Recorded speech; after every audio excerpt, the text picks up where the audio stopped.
Hey Lee, what's a mole's favorite board game? Monopoly. This is our review of Mountains Out of Molehills.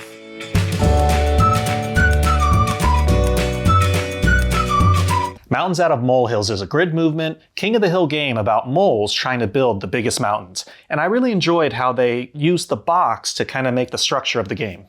I like the combination of the stacked board mechanic and the theme of the moles. It's really cute. We'll tell you all about it after this quick how to play. The game is played in 6 rounds, with each round consisting of 3 parts. First, players will draft 4 cards from a pool of cards placed on the table for all players to see. Second, players will plan their mole's movement by programming the cards in the order that they want to move. Once players have chosen the order of the cards, they cannot be changed once they start moving. In order, players will play their cards and move their moles around the lower board.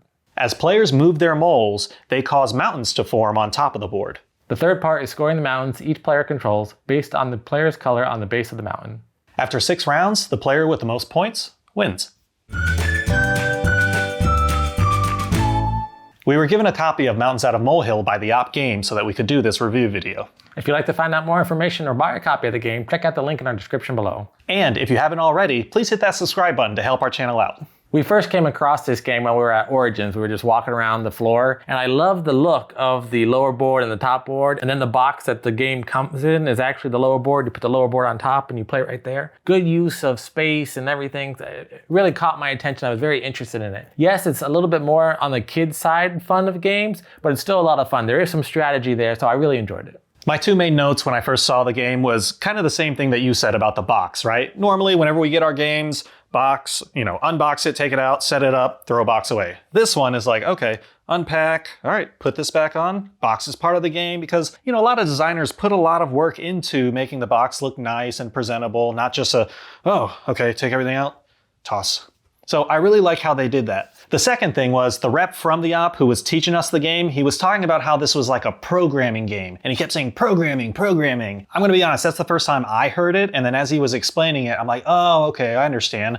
I didn't know it was called programming. But it was really interesting because the rest of the theme of Origins, I started noticing like, there are a lot of programming games right now. Basically what that means is on your turn, you're gonna have cards that will determine your moves, and you have to program them or put them in order. And then once you've chosen that, then you start playing them and you can't change it. So you kind of decide what you're gonna do before you do it. So as you start doing things, other people may affect what you're doing and you can't change the move. You've already programmed them in, kind of a thing. Yeah, like, you moved there, I was gonna move there. Just talking a little bit more about the game. We have the box back here just for the look of it, but this is actually what it would look like. So you could see all around it. So all 4 players can sit around it and have a nice view into it. And you can move your little moles down here at the bottom. And then as you move your moles on the bottom, you add more molehills on top and the mountains get higher. And if mountains get too high, then they topple over and then you add those to the other mountains. And then the player whose color is at the bottom, so at the base of the mountain, they control it and then they get points for however many molehills high that the mountain is. So I like that concept where you're moving down here and that affects up here. So you have to think of, okay, where am I moving down here? What can I do? I don't want to run into anybody. I don't want to run into a rock. But at the same time, I don't want to topple the mountain and cause it to go to someone else's. I don't want someone else to come back and I just built all these mountains and someone's going to come back underneath it and just score all these points.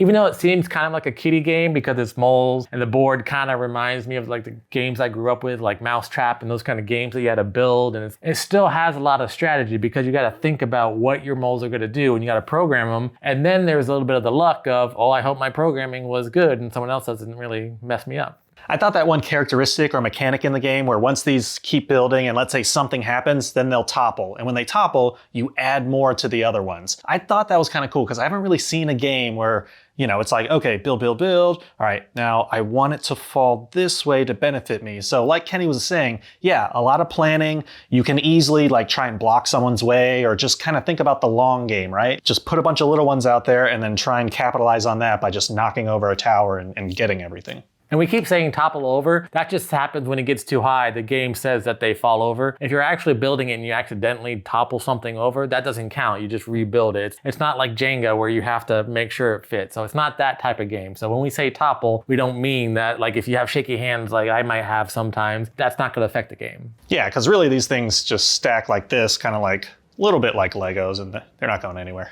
So the little player pieces or the little Mopals.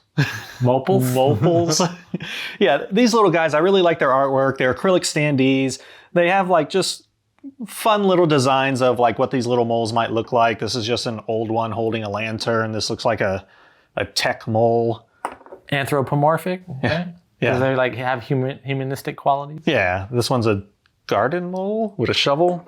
And then we got almost like a fighter mole. Super fun that they're trying to give them these little personalities, and they're just moles though. It's definitely a lightweight game. However, you can overthink it to really plan how you're going to get the most points. And there's a really good satisfaction that you can get when you get to the 6th round and you haven't gotten a whole lot of points, but then in that last round, you just move around a lot and suddenly you're getting like 50 points from all the different mountains and everyone else is just looking at you like, you were just waiting to do that. You're like, yeah, I was. When we were walking around Origins, a lot of the games are doing these acrylic standees. A lot of the op games, obviously Sorcerer's Arena and then also Mountains Out of Molehills, but we saw a lot of the other publishers at Origins using these. And at first I saw them, I was like, oh, that looks really cool because you can just have the artwork and then they're double-sided. So you can really make it cool without having to have it as a mini. But the more that we started playing with them, and if you take off the little bottoms and put them on, take them off, put them on, they break really easily. So I'm not 100% happy with these now that we've played several games with these. And I've broken a few of these in some of the different games. These didn't break.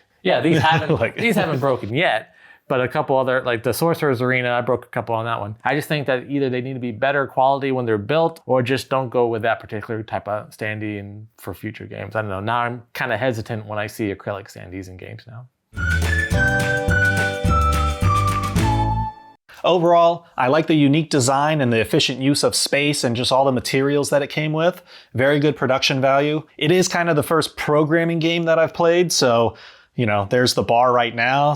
I did have fun, so I'm going to give it a 6. Overall, I like a lot about this game. I like how you have the 2 boards on top and what you do on the bottom affects what happens on top. I like a lot of the mechanics. It's simple, but there's a lot of strategy that you can use so kids can play and they don't have to have a lot of strategy. They can still have fun with it. Or if you really want to overthink it, you can really make this game a lot more complicated than it has to be. So I think it works for all levels of gamers. So I really like this game. I'm going to give it a 7. And that was our review of Mountains Out of Molehills. What'd you think? Can you dig it? Let us know in the comments below. And if you're enjoying our content, please like this video and subscribe to our channel. And if you want to find out more information or buy this game, check out the link in our description below. Until next time, I'm Lee. And I'm Kenny. And go party like a board gamer.